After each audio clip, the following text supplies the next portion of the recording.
ஆமாடி, மழைனா மழை, அப்பேற்பட்ட மழை. வாசப்படி வரைக்கும் தண்ணி வந்துச்சு. இன்னும் கொஞ்சம் அதிகமாக பெஞ்சிருந்துச்சு, வீட்டுக்குள்ளே தண்ணி வந்துட்டு அவ்வளோ மழை. ஆமாம், நீ நம்ம வீட்டில் கூட அப்படி தான் வந்தது. எப்பயுமே ஒரு அரை மணி நேரம் பெய்யும், அப்புறம் கேப் கொடுக்கும், திரும்ப பெய்யும். ஆனால் இந்த வாட்டி பெஞ்சும் வந்து அப்படியே தொடர்ச்சியாக காலையிலேருந்து நைட் வரைக்கும் பெஞ்சுன்னே இருந்தது பாரு. பூமியெலாம் நல்லா ஊறி தண்ணி இழுக்கிறது கூட இல்லாமல் ஃபுல்லாக ஊறி போச்சு. அதனால தான் அங்கே தண்ணி நிற்க ஆரம்பிச்சிச்சு. இல்லைன்னு வச்சுக்க, அங்கே பொட்டு தண்ணி கூட நிற்காது, எல்லாம் ஓடி போயிடும். மழை பெஞ்சிட்டு ஒரு 10 நிமிஷம் கழிச்சு பார்த்தாச்சியா, ஒரு பொட்டு தண்ணி கூட நிற்காது. ஆனால் இந்த வாட்டி நிற்கிது. பூமி அவ்வளோ குளிர்ந்து போச்சு. இதுக்கெல்லாம் என்ன காரணம்? புவி வெப்பமயமாதல் அப்படின்னு சொல்கிறாங்க. இந்த ஏசி, இந்த கார்லேருந்து வர புகை, அது இது ஏதோ சொல்கிறாங்க. அதனால தான் புவி வந்து வெப்பமாயிட்டு நிறைய மழை பெய்தான். நம்மலாம் பரவாயில்ல, நீ ஏசி கிடையாது, வீட்டில் காரம் கிடையாது.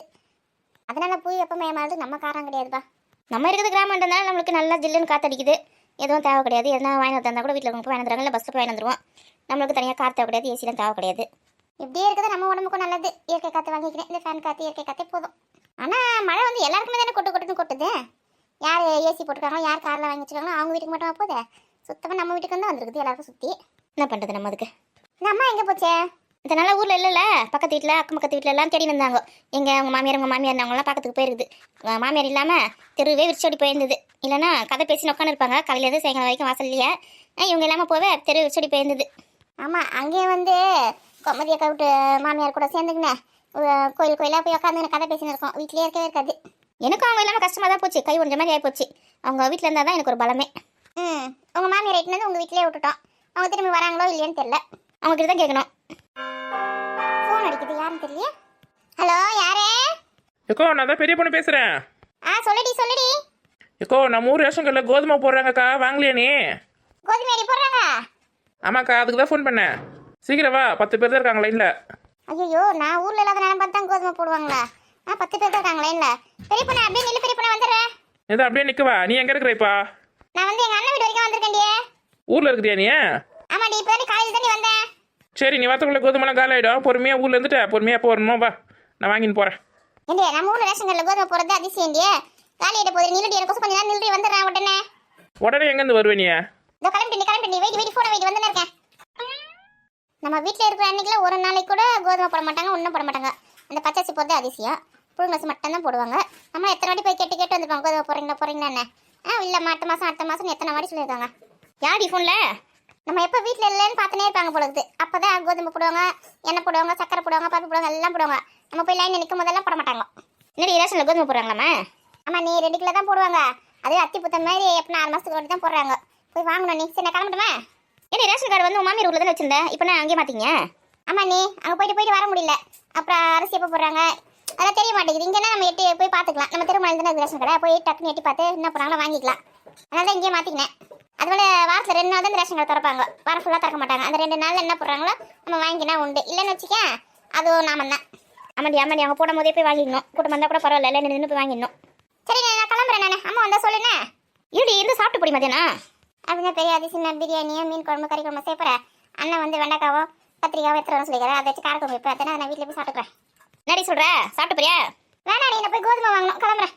சதீஷ் வீட்டில் தான் இருக்கிறேன். அவனை போய் வாங்க சொல்லலாம் பார்த்தா இந்த கையில் அதை வர வைக்கணும். நான் போய் தான் வைக்கணும், இல்லைன்னா அவர் வைக்கணும். அவர் வேலையிலேருந்து வரமாட்டார், அதாவது தூரமாக போயிருக்கிறாரு. நான் தான் போய் வாங்கணும். சரி, நான் போயிட்டு ஷேர் ஆட்டோ பிடிச்சினேன், போய் சேர்றேன். உங்கள் அண்ணன் வந்து நத்திட்டு போகிற சாப்பாடு கூட போடாமல் அனுப்பிச்சி விட்டியான்னு. ரொம்ப பாசம் தான். நான் வந்து இவ்வளோ நேரம் ஆகுது, ஆளே காணா. இல்லையா, அவருக்கு நீ வந்து எப்படி தெரியும்? அவர் எப்போதுமே வீட்டுக்கு போகலான்னு கத்திரிக்காய் வெண்டைக்காய் அறுத்துன்னு வரலான்னு தேங்காய் எடுத்து போட்டுன்னு வரலான்னு பொறுமையாக வேலை செஞ்சுருக்காரு போகுது. நீ வந்து தெரிஞ்சதான் என்ன சிட்டாக பந்துட்டு வந்துட்டு போற. பாசம்லாம் சும்மா வாய் வார்த்தை தான் போல இருக்குது.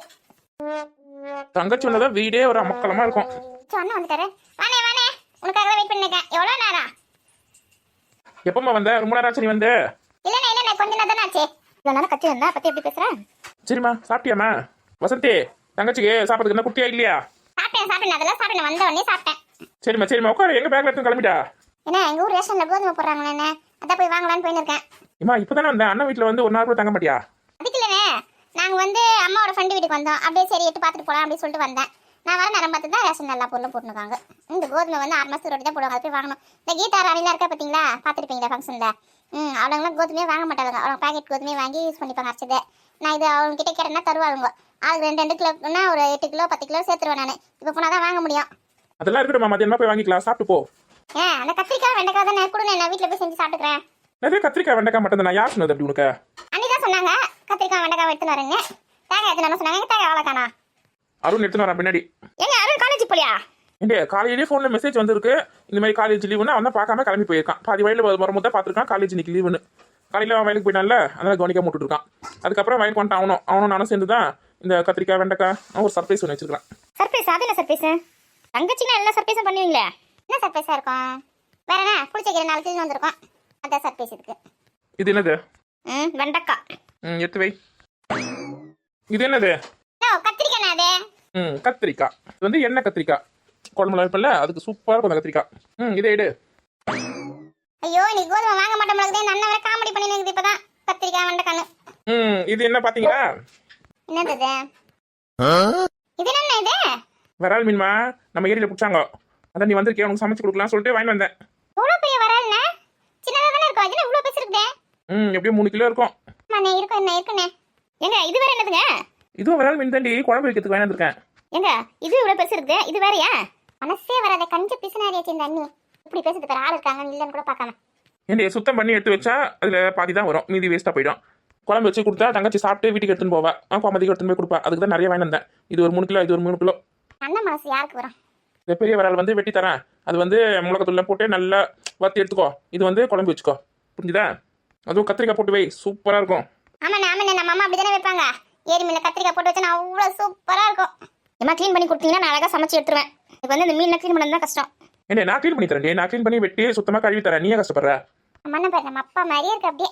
நம்ம அம்மா கூட இப்படிதான் சொல்லுவோம், எதனா மீன் வாங்கினா நீயே க்ளீன் பண்ணி நீயே வெட்டி எல்லாத்தையும் கழுவி கொடு, அப்போ நான் செய்வேன், நான் செய்ய மாட்டேன் அப்படின்னு சொல்லுவோம். அதே மாதிரி பண்ணுது அண்ணியும். அப்பா வந்து சரி நான் செஞ்சு தரேன் அப்படின்னு சொல்லிட்டு அம்மா எல்லாத்தையுமே செஞ்சு தருவாரு. ஆனால் நான் அதே மாதிரி தான் சொல்லுது, நான் க்ளீன் பண்ணி தரேன் அப்படின்னு சொல்லிட்டு. ஐயோ ஒரு விஷயத்த மறந்தே போயிட்டேன்னா, இந்த மீனுக்கு ஆசைப்பட்டேன்னா கோதுமைக்கே முடிஞ்சு கதை. மீன் வேணுமா கோதுமை வேணுமா, ரெண்டுமே வேணுமே எனக்கு. ஏனோ சொல்லுமா? என்ன நான் போய் கோதுமை வாங்கணும்னு? இருமா 1/2 மணி நேரத்துல சமையல் ரெடி ஆயிடும். நான் சாப்பிட்டு குழம்புலாம் வீட்டுக்கு எடுத்துன்னு போவா, வத்து மீன் எடுத்துன்னு போவா, பசங்களுக்கு எடுத்துன்னு போய் கூட கோமதி கூட. அவசரப்படாத, கோதுமை வாங்கிக்கலாம். இவங்களே சமைச்சு தரேன்னு சொல்றாங்க, சாப்பிட்டு எடுத்துன்னு போயிடலாமா? இவன் நம்ம அண்ணி சமையல் பற்றி தெரியுமே, ஊறப்பட்ட காரை தள்ளி போட்டுடும், வாயில் வைக்க முடியாது. எங்கள் பாவம் அட்ஜஸ்ட் பண்ணிப்பாரு, என்னால் சாப்பிட முடியாது. என்ன என் பங்கு மீனை கொடுத்துருந்தேன், நான் வீட்டுக்கு எடுத்துன்னு போயிட்டு கோமதி கிட்ட கொடுக்குறேன், அதை சமைச்சு வச்சிடும். நான் ரேஷன் போயிட்டு கோதுமை வாங்கி வந்துடுவேன். ஏன்டி அவசரப்படுற, இருந்து சாப்பிட்டு போடி. வேணாம் நீ உனக்கு எவ்வளோ மீன் வேணுமோ எடுத்துக்கோ, இந்த பெரிய மீன் மட்டும் எனக்கு அப்படியே கொடுத்துரு. நாங்கள் போய் கோமதி கிட்ட கொடுத்துட்றேன், அது வெட்டி க்ளீன் பண்ணி எல்லாத்தையுமே செஞ்சிடும். மசாலா வாழலாம் குழம்பு வச்சுட்டு உடம்பு வந்து வத்துரும். எதுக்கு தான் அவசரப்படுறேன்னு தெரியல எனக்கு. என் கஷ்டம் உனக்கு புரியாது. 7 மதியானத்துக்கு மீனையும் வெண்டைக்காவும் கத்திரிக்காவும் தூக்கிக்கணும். ஏன் சீக்கிரமா வர வேண்டியதானே? சரி இப்போ நான் மீன் வீட்டில் எடுத்துன்னு சமைக்க போறியா? சரி எல்லாத்தையும் எடுத்து கூடையில போட்டுக்கோ, இந்த 2 மீனுமே எடுத்துக்கோ, நாங்கள் வேற மீன் வாங்கிக்கிறோம். ஆமா எடுத்துன்னு போயிரு, எல்லா மீனுமே எடுத்துன்னு போயிரு. ஏன் அப்பா பிடிப்பாங்க, நான் நாளைக்கு கூட வாங்கிக்கிறேன். அப்படியா? ரொம்ப சந்தோஷமா போச்சு. மொத்த மீன் கொடுங்க. கத்திரிக்காய் வெண்டைக்காய் உங்களுக்கு வேணுமா? வேணான்றதுக்கு அடியே எடுத்துன்னு போ, நம்ம தோட்டத்தில் நிறைய காய்ச்சி இருக்குது, நாங்கள் பறிச்சிக்கிறோம். ரொம்ப நல்லா போச்சு. சரி எல்லாத்தையும் எடுத்து அந்த ஒரே கூடையில போடுங்க, நான் ஷேராட்டை பிடிச்சி போய்க்கிறேன். நீ ஏன் சேரட்டை பிடிச்சி போற? அருண் இருக்கான், அருண் எடுத்துன்னு போய் விடுவான். இரு அவனை ஃபோன் பண்ணி கூப்பிடலாம். தேங்காய் எடுத்துன்னு போனா என்னை விட்டுட்டு வந்துடுவான். அப்படியா? சரி பைக்ல போயிடுறேன். அம்மா இங்கே இருக்கட்டும், 2 நாள் கழிச்சு அனுப்பிச்சு விடுங்க. அம்மாக்கெல்லாம் இடம் இல்லை பைக்ல. அத்தை முதல்ல வரமாட்டாங்க, அவங்க கதை பேச போயிட்டாங்களே, வீட்டே மறந்துடுவாங்க. இதோட எப்போ வருவாங்க தெரியல, சாயங்காலம் தான் வருவாங்க வீட்டுக்குள்ளேயே. சரி பொறுமையா வரட்டும், நான் போய் சேர்றேன் ஊருக்கு. முதல்ல பெரிய பொண்ணு வேற 10 பேர் தான் இருக்காங்க முன்னாடின்னு சொன்னா, போய் இடத்த வேற பிடிச்சி வைக்க சொன்னேன். அவ நின்று இருப்பா. அண்ணி எல்லாத்தையும் எடுத்து கூடையில போட நீ. எல்லாத்தையும் கூடையிலே போட்டாச்சு. அருண் வந்துட்டேன்னா கிளம்பிடுவேன், சீக்கிரம் வர சொல்லுங்க. வந்ததை எப்படி பறக்கிறாப்ப.